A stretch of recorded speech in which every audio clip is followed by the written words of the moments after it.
말씀 함께 보도록 하겠습니다. 우리 요한복음 8장 1절부터 11절까지 말씀을 함께 보겠습니다.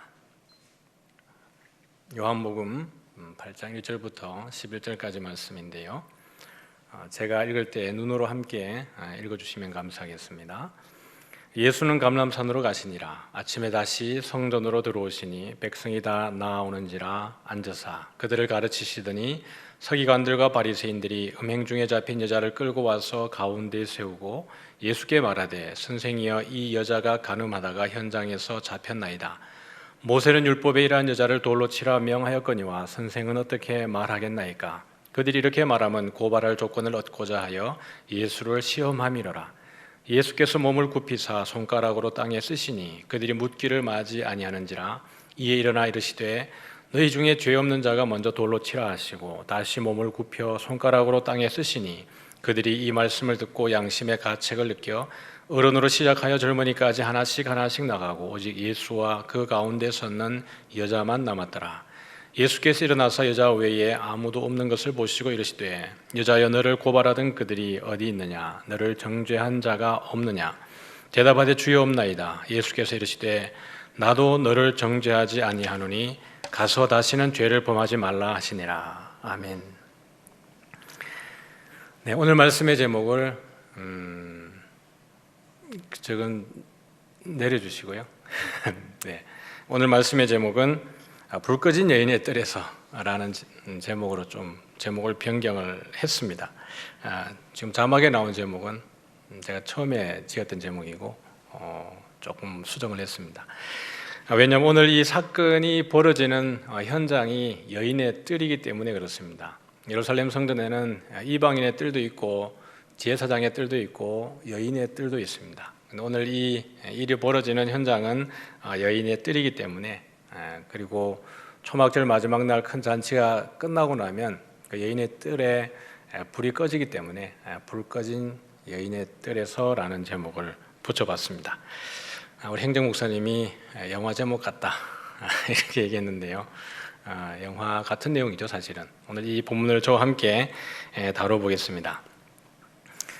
지난주에 우리가 봤던 초막절, 오늘 이 내용도 초막절의 끝이 아니고 초막절이 끝난 이후가 아니고 초막절 행사의 연장선상에 있기 때문에 지난주에 보여드렸던 초막절 지키는 모습에 대한 내용을 이미지를 좀 가지고 왔습니다.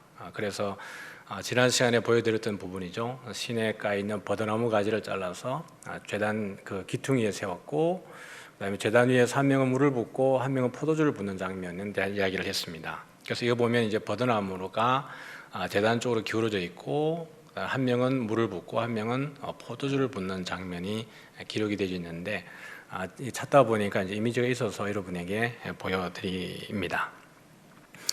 물과 포도주를 붓는 것은 여러분 그냥 붓는 게 아니라 요한 1서 5장 5절과 6절에 보면 예수께서 하나님의 아들이심을 믿는 자가 아니면 세상을 이기는 자가 누구냐? 이는 물과 피로 임하신 이시니 곧 예수 그리스도시라. 물로만 아니요 물과 피로 임하셨고 증언하는 이는 성령이시니 성령은 진리니라.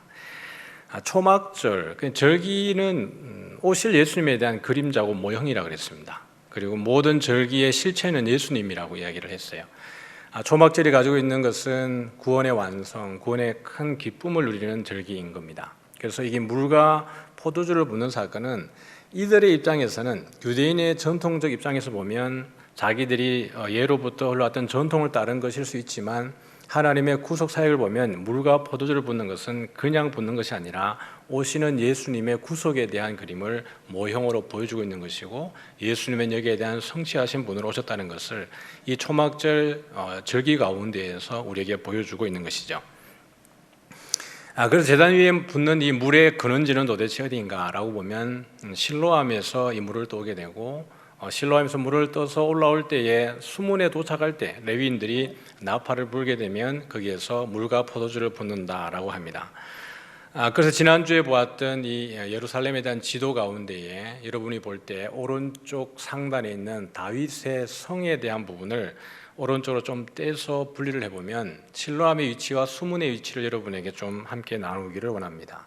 그래서 이쪽이 실로암 연못의 위치가 되겠고요. 그다음에 조금 더 올라가면 이 수문 앞에 있는 수문의 위치가 됩니다. 이 수문이라고 하는 것은 실로암으로 물이 들어오는 기온샘으로 드나드는 문을 이야기합니다. 그래서 이쪽을 통해서 예루살렘 성 밖에 있는 기온샘으로 가서 물을 길어올 수 있는 거죠. 그래서 실로암에서 물을 길어서 수문 앞에 도착하면 제사장들이 나팔을 불고 물과 포도주를 붓는데 이 물을 떠서 성전까지 가지고 들어가는 것이죠.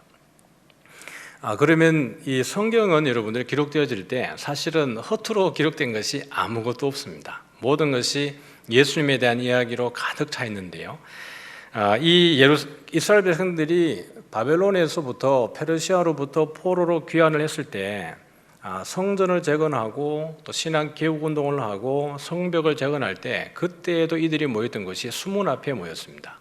그래서 그들은 왜 수문 앞에 모였는가 하면 일곱째 날이 되었을 때에 그들 초하루에, 그러니까 이 나팔절이죠. 일곱째 날은 이스라엘 백성들의 유대인들의 또 다른 새로운 해의 신년이라 그랬습니다. 새해의 시작이라고 이야기를 했죠. 그 나팔절은 새해를 알리는 절기이고 이들이 그때에 모였던 것이 수문 앞 광장에 모였습니다. 그리고 그 에스라 주변에 모였던 이들이 모세 율법을 이렇게 보았을 때 그들이 발견한 것이 무엇이냐 그러면 일곱째 달 절기에 초막에 거할지니라. 그렇게 하면서 그들이 초막을 짓고 어떤 절기를 지켜요? 초막절을 지킵니다. 그래서 이들이 며칠 동안 지키냐 그러면 1회 동안을 이 절기를 지켜요. 7일 동안을 지키고 8째 날에 규례를 따라 성회를 열었느니라. 그러니까 7일 동안 성회를 지키고 8일째에도 또 성회를 지킵니다. 이것이 레위기 23장 가보면 그 율법에 따라서 기록된 대로 이들이 지금 지키고 있는 거예요. 일곱째 달 15날은 이라고 34절과 39절에 등장을 합니다. 이게 초막절에 대한 이야기예요. 그래서 1회 동안을 지킨다라고 얘기했고 첫째 날에도 성회로 모이고 8째 날에도 성회로 모인다라고 이야기합니다. 또 첫째 날에도 안식하고 8째 날에도 안식할 것이니 초막절은 7일을 지키는 거지만 8일째까지 이 잔치가 이어지는 걸 보게 되고 8일째 되는 이 날을 거룩한 대회라 이렇게 말합니다. 그 추가적으로 그들에게 주어지는 복된 날이에요. 이것을 이스라엘 백성들은 지켜왔고 포로로 귀환하고 난 이후에 이들이 거룩하게 지켰던 것이 이 초막절입니다. 그래서 나팔절과 그 초막절 사이에 있는 것이 대속죄일이죠. 속죄일이 있고 초막절이 있습니다. 새해가 시작하면서 이들이 했던 것은 회개 운동이었어요. 페르시아로부터 돌아와서 그들의 죄를 회개하고 나팔을 불면서부터 그들의 회개는 지속적으로 이어지고 이 초막절까지 회개는 이어집니다. 그래서 이 대회, 성회가 이루어지는 8째 날에도 뒤에 보게 되겠지만 가장 나이 많은 랍비가 나와서 그 백성들 앞에 서서 죄를 회개하고 참회하는 시간을 가지는 거예요. 그러니까 이 새해를 시작하면서 이스라엘 백성들이 가졌던 것은 회개 운동입니다. 오늘 우리도 이렇게 코로나로 인해서 많이 힘든 과정 속에 있죠. 그래서 이게 여러 음모론도 있고 여러 가지 이슈들이 있지만 우리의 자세는 우리의 연약함과 하나님의 전능하심입니다.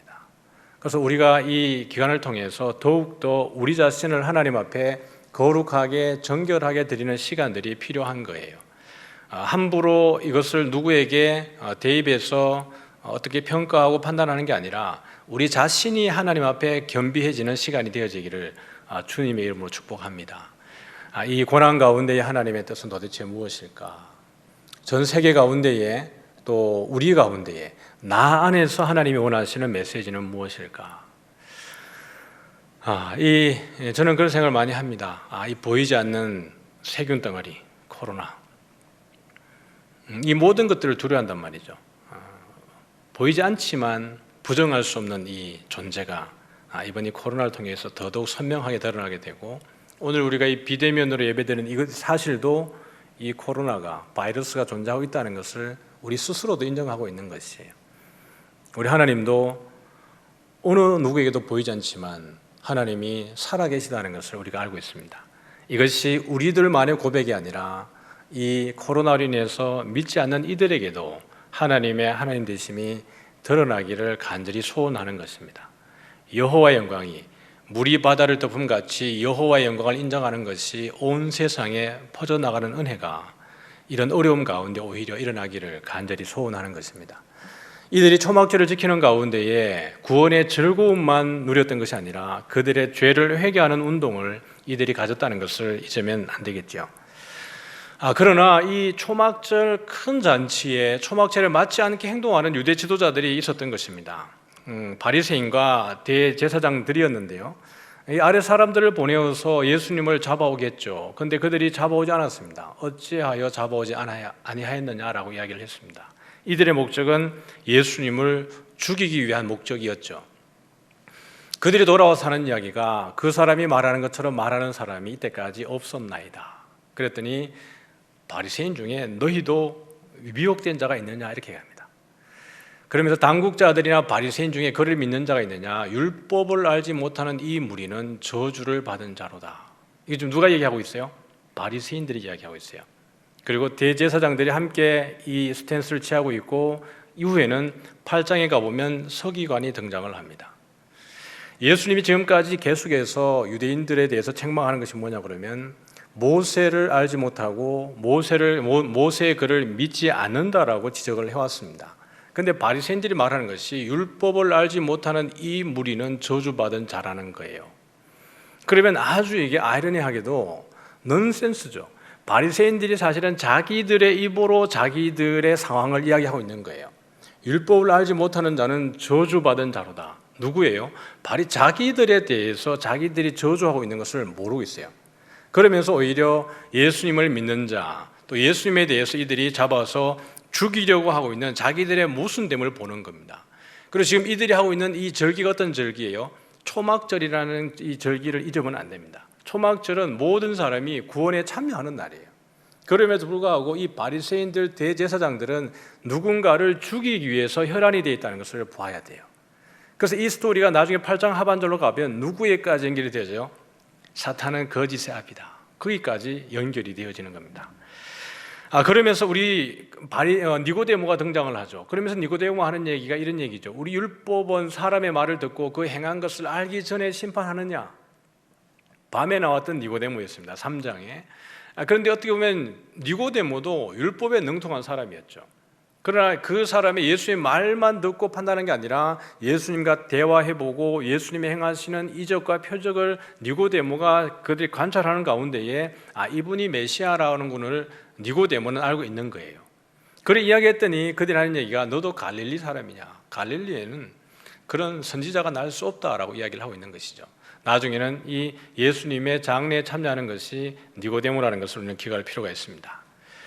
그러면서 예수님은 아침에 다시 성전으로 들어오시는 거예요.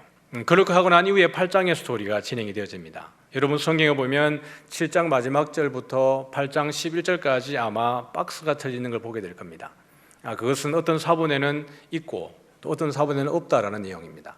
삽입되어졌다는 내용이에요.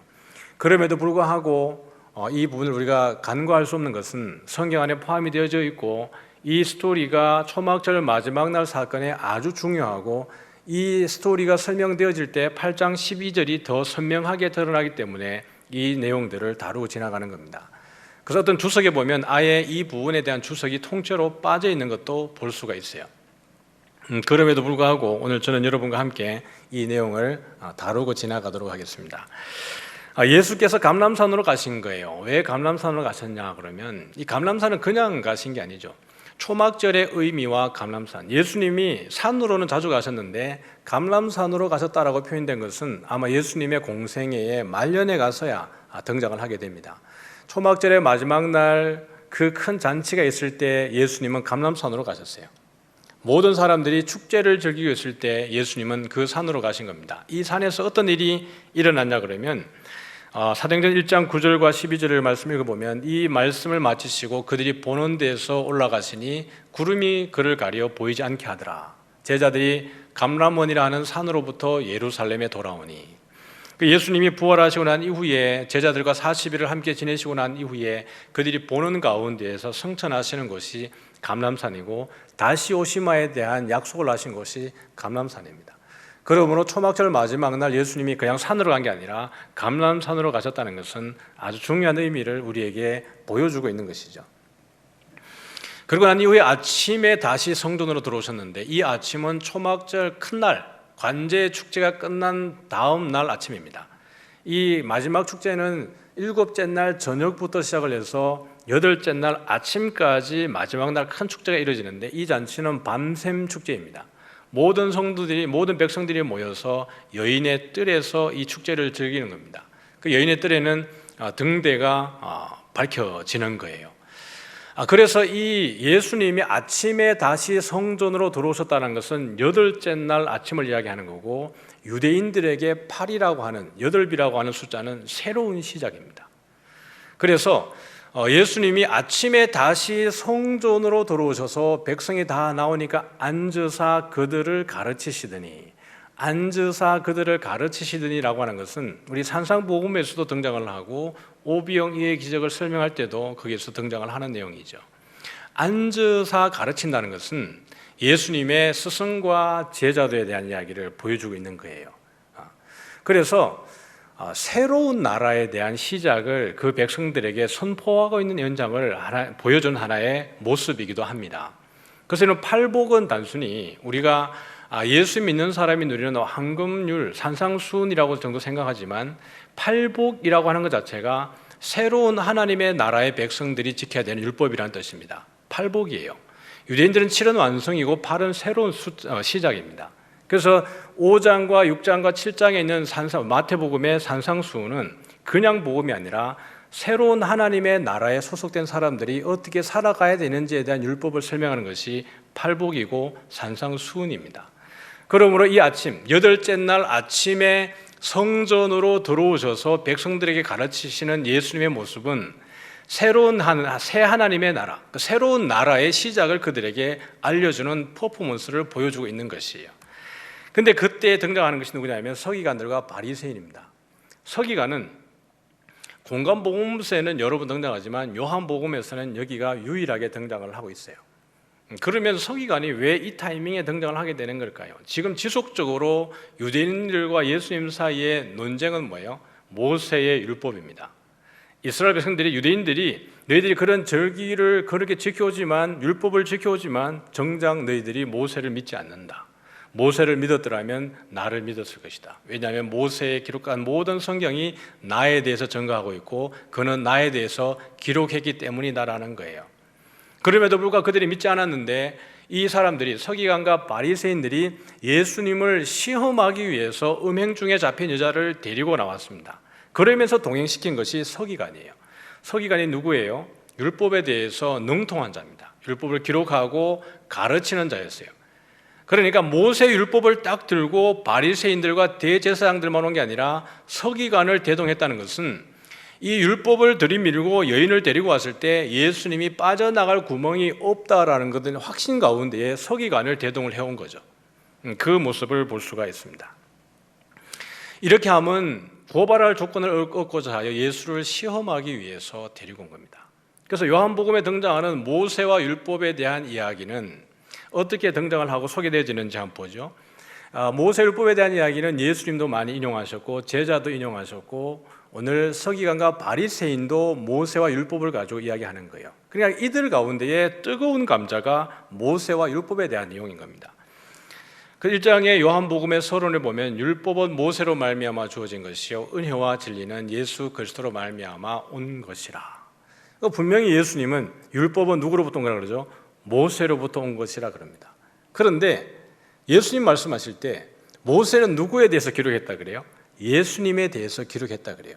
그럼 율법은 누구에 대한 기록입니까? 예수님에 대한 기록이라는 얘기를 요한복음의 대전제 안에 놓고 이야기를 하고 있는 겁니다.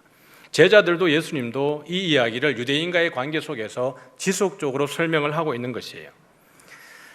그래서 빌립이 나다나엘을 찾아 이르되 모세가 율법에 기록하였고 여러 선지자가 기록한 그 일을 우리가 만났다. 빌립도 이야기할 때 모세가 율법에 기록한 그 일이라고 이야기를 하는 거예요. 그러면 모세와 율법의 기능은 예수님에 대한 증인의 기능을 하고 있는 것입니다. 그러나 유대인들은 이 율법을 자기들의 의의 기준으로 그들이 해석을 하고 있다는 데 문제가 있는 거예요. 예수님이 나단 니고데모에게 말하기를 너는 이스라엘의 선생으로서 이러한 것들을 알지 못하느냐. 예수님과 대화 속에서 예수님의 말씀의 의미를 깨닫지 못할 때에 예수님은 니고데모에게 너는 이스라엘의 선생이라는 거예요. 율법을 그렇게 알았다 그러면, 모세를 알았다 그러면 너는 나를 알았을 것인데 너는 나를 모르느냐? 너는 이스라엘 선생이 아니냐라는 거예요. 이걸 통해서 니고데모도 유대인의 공회원으로서 모세 율법을 능통히 알고 있었음에도 불구하고 예수님의 모르는 그의 상황을, 유대인의 상황을 보여주고 있는 겁니다. 내가 너희를 아버지께 고발할까 생각하지 말라. 너희를 고발하는 이가 있으니 곧 너희가 바라는 자 모세니라. 그들이 추구하는 자가 모세라는 이야기예요. 모세 율법을 통해서 유대인들은 의로워진다니까요. 그러니까 유대인들에게 그 예수님 같은 메시아는 필요가 애초에 없었습니다. 그냥 그들을 로마로부터 해방해 줄 정치적인 다윗 왕 같은 그런 메시아가, 정치적인 왕이 필요했던 거지, 예수님처럼 가난한 자, 창기와 과부와 세리들과 함께 나누는 그런 사람은 이 유대인들에게는 메시아가 될 수가 없었던 겁니다. 왜요? 이미 그들은 율법을 지킴으로 인해서 의로워졌기 때문입니다. 그러므로 더 이상 그들을 죄에서 의롭게 할 수 있는 다른 사람이 필요한 게 아니라 그들에게는 율법만 필요했어요. 그런데 예수님은 이 율법이 당신을 위한 것이라고 하니까 유대인들은 동의가 되어지지 않는 거예요. 모세를 믿었더라면 또 나를 믿었으리니 이는 그가 내게 대하여 기록하였습니다. 그러나 그의 글도 믿지 아니하거든 어찌 내 말을 믿겠느냐 하시니라. 그러니까 유대인들 입장에서는 예수님에 대해서 우리 흔히 하는 말로 독이 바짝 올라 있습니다. 걸리기만 바라는 거예요. 율법으로 내가 너를 걸 수만 있으면 반드시 걸어서 올무에 집어넣고 그 율법으로 내가 너희를 죽이겠다. 이게 바리새인들에게 독이 오를 대로 올라서 예수님에 대해서 어떻게 하면 이 율법으로 한번 넘어뜨릴 수 있을까에 대해서 고민하다가 데려온 게 누구예요? 서기관이고 음행하다 잡힌 여자를 그 앞에 세우는 거였습니다. 모세가 너에게 율법을 주지 아니하였느냐? 너희 중에 율법을 지키는 자가 없도다. 너희가 어찌하여 나를 죽이려 하느냐? 모세가 율법을 주었으면 너희들이 나를 믿어야 되는데 왜 나를 죽이려고 하는 거지? 예수님 오히려 그들에게 반문하고 있는 거예요. 그들이 뭐라 그러죠? 여인을 데리고 와서 이제 하는 얘기가 모세는 율법에 이렇게 됩니다. 지금까지 모세의 율법을 들고 지속적으로 공격을 했던 게 누구예요? 예수님이었어요. 예수님 공격, 유대인들 방어. 근데 방어가 안 돼요. 계속 너무 강해가지고 유대인들은 죽을 지경이에요. 근데 드디어 칼을 탁 빼든 것이 모세는 율법에 이렇게 등장합니다. 이러한 여자를 돌로 치라 명하였는데 선생은 어떻게 말하겠습니까? 빠져나갈 구멍이 없겠죠. 이게 지금 바리새인들과 서기관들이 가지고 있는 입장입니다. 이걸 풀어나가기 전에 이제 우리가 한 번 더 환기를 하면서 주위를 좀 돌아보면서 음행 중에 잡힌 여자는 도대체 어디에 끌려와 있는 걸까? 이걸 한번 볼 필요가 있죠. 그래서 보면 여기가 여인의 뜰입니다. 예루살렘 우리 성전 지난 시간에 우리가 번제단을 봤죠. 번제단 그 지나오면 저 문을 지나서 나오면 그게 바로 여인의 뜰입니다. 좌우에 있는 이것이 뭐냐 그러면 오른쪽에도 있고 왼쪽에도 있고 있는데 이것이 헌금함입니다. 헌금함인데 누가복음과 마가복음에 보면 동일한 내용이 있는데 여기에서 보면 부자들과 어떤 가난한 과부가 헌금함에 헌금 넣는 상황이 나옵니다. 그래서 이 헌금함에 여자가 2렙돈을 넣는 것을 보시고 예수님이 이 여자가 다른 사람들보다 많이 넣었다. 그런 생활비 전부를 넣었기 때문이다라고 말한 곳이 바로 여기 위치입니다. 여인의 뜰에 있는 헌금함의 위치를 두고 이야기하는 것입니다. 여인의 뜰에 대한 여러 가지 그림이 있죠. 아마 이제 이 그리는 사람들의 입장에 따라서 포인트가 조금 다를 수 있는데 오늘 제가 여러분에게 보여드리고 싶은 것은 초막절 마지막 날 일어나고 있는 일들을 설명하기 위해서 이걸 보여드리고 있는 겁니다. 그래서 여기에 보면 관제 축제 7째 날 밤부터 8째, 8일째 아침 해 뜰 때까지 여인의 뜰에서는 밤샘 축제가 이곳에서 일어나고 있는데요. 오늘 예수님이 말씀을 하실 때 여인이 잡혀온 곳이 8째 날 아침입니다. 밤샘 축제 가운데에서 벌어지는 것이 뭐냐 그러면 여기에 밤샘 축제 때 쓰는 켜놓은 등대가 4개가 있어요. 여인의 뜰에는. 근데 이 등대에 불빛은 가지가 한 5가지 가지가 올라와서 불을 밝힌다 그래요. 그러니까 이 등대에 불이 켜지고 나면 예루살렘 온 시내가 밝았다고 할 정도로 이게 밝았다고 이야기를 합니다. 그래서 또 다른 모습을 보면 모양은 다르지만 5가지의 등대가 있다는 것에 대해서는 아마 이들이 잘 그려놓은 것 같고요. 그 다음에 이 위에 난간에서도 축제에 참여하고 있는 것을 보게 됩니다. 여인들이 여기에서 함께 참여를 했다 그럽니다. 그러고 난 이후에 그 다음날 8째 날이 되게 되면 이 계단이 15계단인데요, 해가 뜰 때쯤 되면 15개의 계단에서 제사장이 나팔을 불면서 행진을 합니다. 동으로 나가서 문까지, 출입문까지 나온 이후에 그 제사장들이 등을 치고 돌아서서 어느 쪽을 보게 될까요? 서쪽을 바라보는 거예요. 성전을 바라보면서 여호와를 경배합니다. 이 퍼포먼스의 의미는 모든 이방 신들은 어디를 경배합니까? 동쪽에. 해가 동쪽에 떠오르기 때문에 태양신을 섬기는 거예요.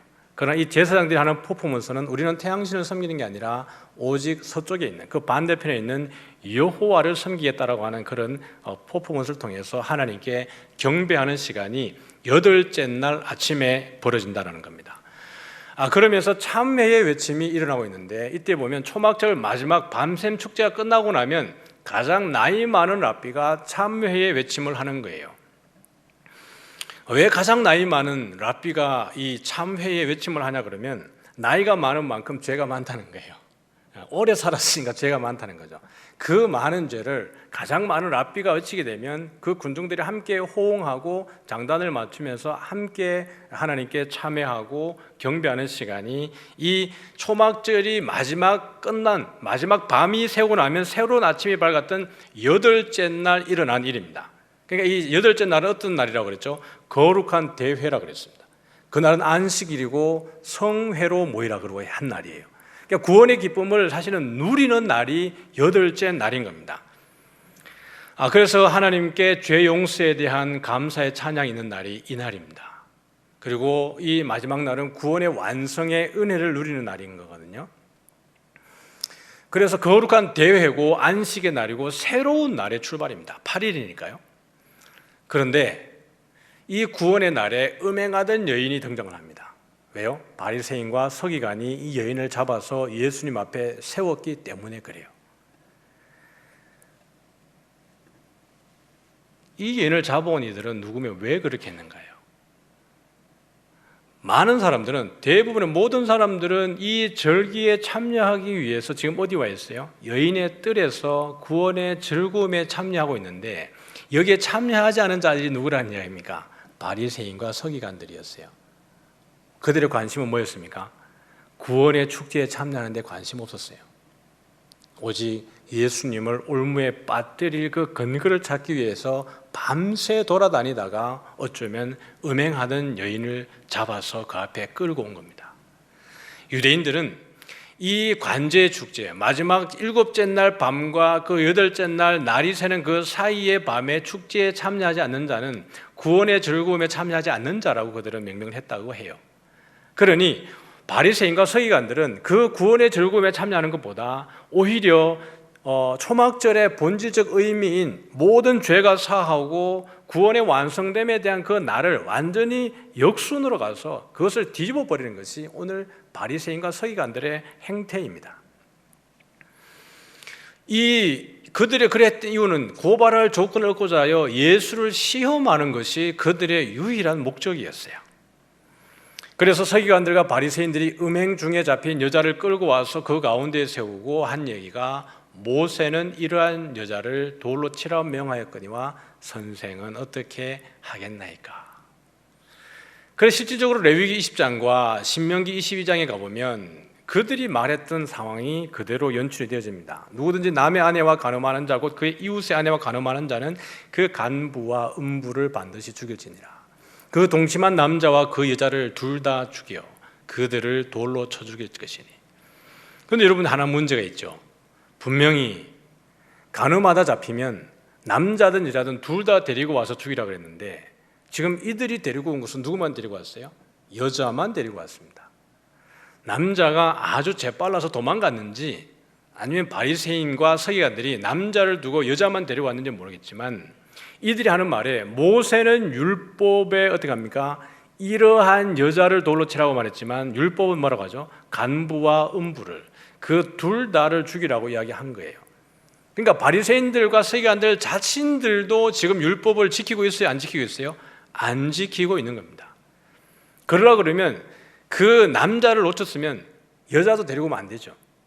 여자를 데리고 왔으면 남자도 데리고 왔었어야죠. 이들의 관심은 오직 예수를 죽이고자 하는 것에 관심이 있었을 뿐이었습니다.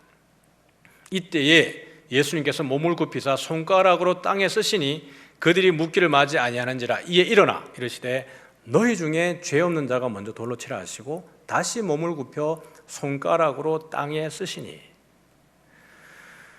그래서 이제 여기에서 많은 이제 신학자들도 그렇고 또 목사님들도 그렇고 땅에 뭘 썼을까? 예수님이 어떤 걸 쓰셨길래 이 사람들은 이 글 보고 다 그 자리를 떠났을까? 이제 이런 거에 대한 궁금증이 많죠. 저도 많습니다. 그런데 성경에서는 분명하게 그 얘기를 하지 않아요. 이게 무슨 글을 썼는지. 그러나 분명한 것은 예수님이 이러한 행동을 하신 것을 보고 이들이 떠나갔습니다. 그러면서 예수님이 뭐라 그랬죠? 너희 중에 죄 없는 자가 먼저 돌로 치라. 여덟째 날 어떤 걸 외치는 날이라고요? 참회의 회개를 외치는 날입니다. 가장 나이 많은 랍비로부터 해가지고 가장 어린 애들까지 회개하는 날이 여덟째 날 일어난 일들이에요. 그러니까 예수님이 너희 중에 죄 없는 자가 돌로 치라고 했을 때 그 가운데에 죄 없는 자는 그 여덟째 날에 그 자리에 있을 필요가 있어요, 없어요? 없습니다. 아예 나는 죄가 없다고 생각하는 사람들은 그 여인의 뜰에 있을 이유가 없는 거예요. 그러니까 여인의 뜰에 있다는 것 자체가 나는 죄인입니다라고 하는 고백을 하는 날이에요. 그런데 그 가운데에 예수님이 이 이야기를 했을 때 사람들이 그 다음 구절을 보겠지만 양심의 가책을 느낀 거예요. 그럼 예수님이 지금 하시는 손가락으로 땅에 쓰시는 이 퍼포먼스는 도대체 뭘 이야기하는 걸까? 우리는 어떤 내용을 썼는지에 대한 기록은 모르겠어요. 십계명의 두 돌판을 썼는지 아니면 너희 중에 죄 없는 자가 돌로 치라는 말을 썼는지 그건 모르겠어요. 그러나 우리가 여기에 대해서 요한복음이 예수님을 누구로 말하고 싶어 하는지에 대한 포커스를 놓치면 안 된다는 얘기예요. 요한은 지금 예수님의 퍼포먼스를 어디에다가 대입을 시키고 싶어하고 예수님의 이 모습이 예수님을 누구로 말하고 싶어 하는지에 대한 그 초점을 놓치면 안 된다는 거예요. 그래서 이 부분을 보면 여호와께서 시내산 위에서 모세에게 이르시기를 마치신 때에 전급판들을 둘을 모세에게 주시니 이는 돌판이요 하나님이 친히 쓰신 것더라. 여기 친히라고 하는 그 단어를 보면 원문에 보면 손가락으로 되어 있는 거예요. 전급판 둘을 모세에게 주시니 이는 돌판이요 하나님이 손가락으로 쓰신 것이더라라는 거예요. 모세는 율법은 누가 준 거라고요? 모세가 준 거라고 이들은 생각을 하고 있습니다. 그러나 정말 율법은 누가 준 거예요? 하나님이 모세를 통해서 주신 거예요. 그러므로 율법은 모세가 근거가 아니라 누구죠? 하나님이 그들에게 준 겁니다. 그래서 두 돌판에 쓰신 기록은 하나님이 뭐죠? 손가락으로 쓴 거예요. 그러므로 예수님이 손가락으로 땅에 쓰셨다라는 것은 그냥 하나의 내용을 보고 싶은 게 아니라 내용은 말하지 않는다니까. 요한복음에서 이걸 두 번 쓰시는 거예요. 다시 몸을 굽혀서 손가락으로 쓰시는 거예요. 십계명을 몇 번째 받았습니까? 두 번째 받았어요. 첫 번째 받은 돌판을 가지고 내려오다가 밑에 송아지를 섬기는 것 때문에 모세가 너무 열받아가지고 이 두 돌판을 어떻게 합니까? 던져버려요. 이것도 상당한 신학적 의미가 있습니다. 왜 모세가 돌판을 던졌어야 했는지. 그러고 난 이후에 다시 올라가서 40일 동안 있다가 가지고 내려온 것이 그들이 언약궤에 넣었던 돌판이에요.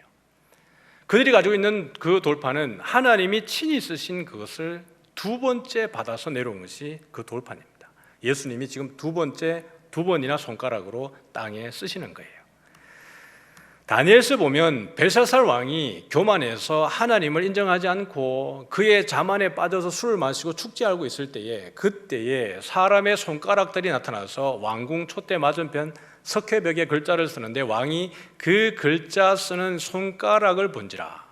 이 왕의 즐기던 얼굴빛이 변하고 그 생각이 번민하여 넓적다리 마디가 녹는 듯하고 그의 무릎이 서로 부딪힌지라.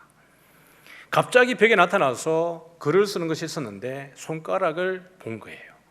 근데 그 글을 해석할 사람이 아무도 없었습니다. 그러고 난 이후에 다니엘이 와서 이야기할 때 이러므로 그의 앞에서 이 손가락이 나와서 이 글을 기록하였나이다. 기록된 글자는 이것이니 곧 메네메네 데겔 우바르신이다. 이렇게 합니다. 그러니 이 하나님의 손이 나타나서 그 글을 기록했을 때 이것은 의미는 상당한 거예요. 누가 쓰신 거라고요? 하나님이 쓰신 거예요. 그러면서 예수님이 그 바닥에서 이 글을 쓰면서 그들에게 했던 이 퍼포먼스는 율법을 들고 온 이 바리새인과 서기관들에게 이 율법을 누가 주었다고 이야기하는 거예요? 그들은 모세가 주었다고 이야기하지만 예수님이 하신 이 퍼포먼스를 통해서 율법은 하나님으로부터 왔다라는 거예요. 모세가 아니라는 거죠. 그러면서 은혜와 진리는 누구에게부터 나오는 거예요? 예수 그리스도에게부터 나오는 겁니다. 요한복음 1장 17절에 서론에 그게 나와 있어요.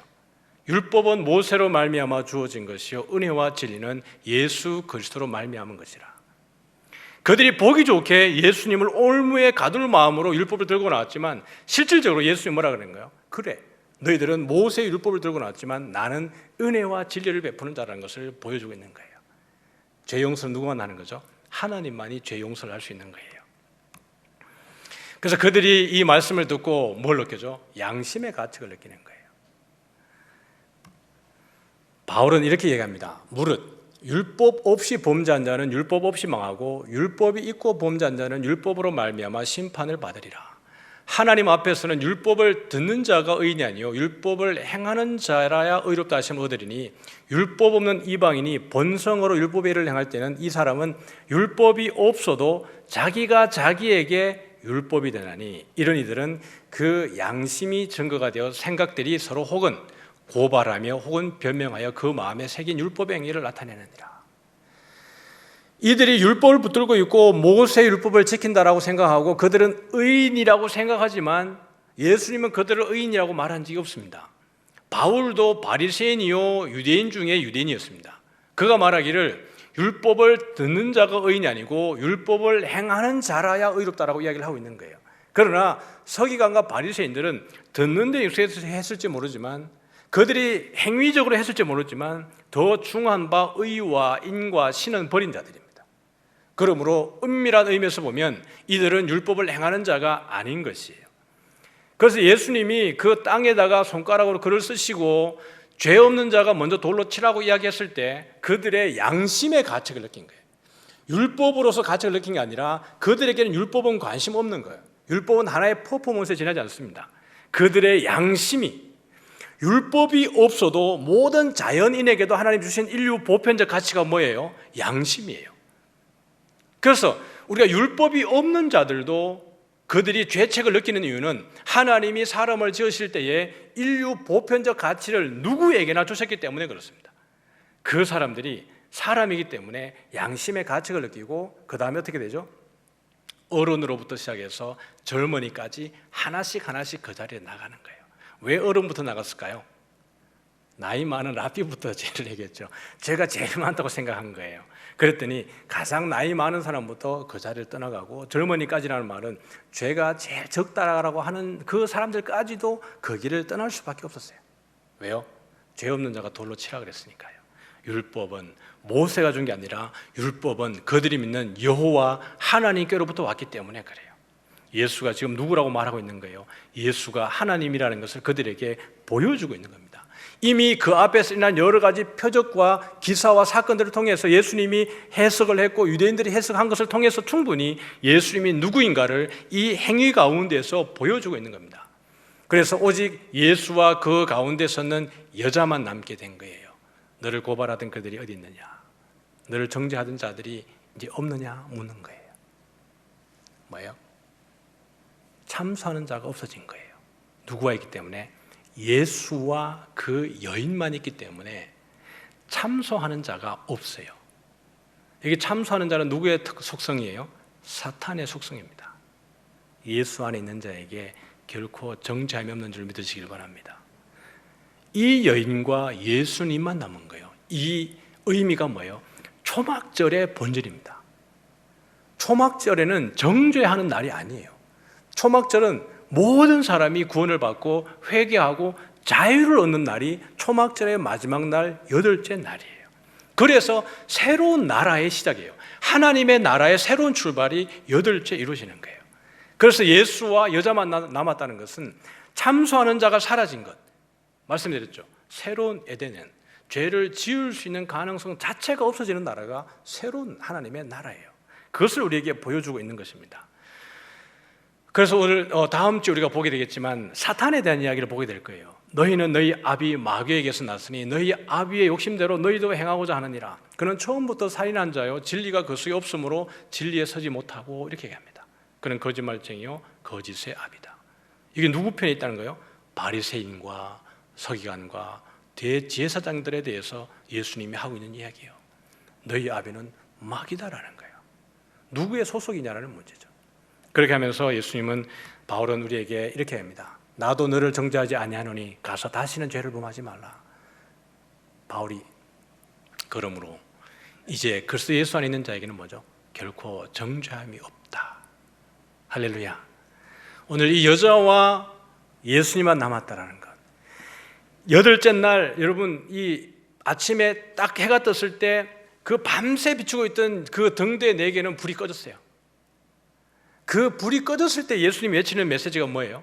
예수께서 또 말씀하여 이르시되 나는 세상의 빛이라는 거예요.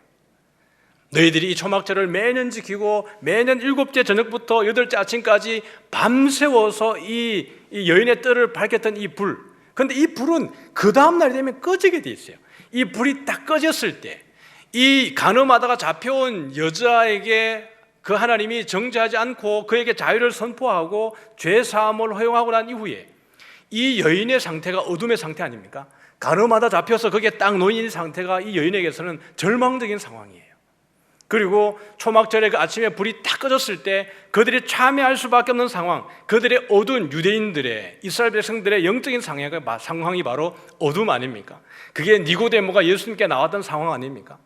그런 가운데 예수님이 나는 세상의 빛이라는 거예요. 너희들을 밝혔던 이 빛은 하룻밤을 지내고 나면 꺼지는 거지만 나는 영원히 너희를 비추는 빛이라는 겁니다. 나를 따르는 자는 절대로 어둠에 다니지 아니하고 생명의 빛을 얻으리라는 거예요. 이 불들이 꺼지고 난 다음에 예수님 이것을 외치고 있다는 겁니다. 어디에서요? 여인의 뜰에서. 말씀을 한번 정리해 볼까요? 복음은 듣는 자가 복이 있는 것이 아니라 행하는 자가 복이 있습니다. 복음은 읽는 자가 복이 있는 게 아니라 읽고 지키는 자가 복이 있는 줄 믿으시길 바랍니다.